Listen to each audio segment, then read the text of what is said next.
सर्वपित्री अमावस्येनंतर आज घटस्थापनेच्या शुभमुहूर्तावर रत्नागिरी शहरात नवरात्रोत्सवाचा श्री गणेशा झालाय।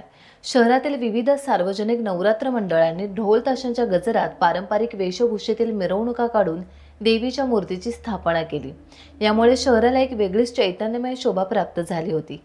सकाळपासूनच शहरात देवीच्या मूर्ती मंडपांमध्ये आणण्यासाठी भाविकांची लगबग सुरू झालेली। पारंपरिक ढोल ताशा पथकांनी मिरवणुकांमध्ये सहभागी होत जोरदार वादन केले। आईचा जयघोष करत निघालेल्या या मिरवणुकींनी संपूर्ण शहरात भक्तिमय वातावरण निर्माण केले।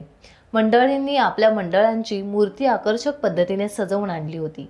मिरवणुकीनंतर मंडळांच्या कार्यकर्त्यांनी मोठ्या उत्साहात देवीच्या मूर्तीची प्राणप्रतिष्ठापना केली। यावर्षी विविध मंडळांनी दांडिया, गरबा आणि सांस्कृतिक कार्यक्रमांचं आयोजन केलं। त्यामुळे पुढील 9 दिवस शहरात नवरात्रोत्सवाची धूम राहणार असून पुढील 9 दिवस शहरात उत्साहाचे वातावरण कायम राहणार आहे।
टाइम्स डिजिटलला लाईक करा, शेअर करा, सबस्क्राइब करा आणि बेल आयकॉन दाबायला विसरू नका।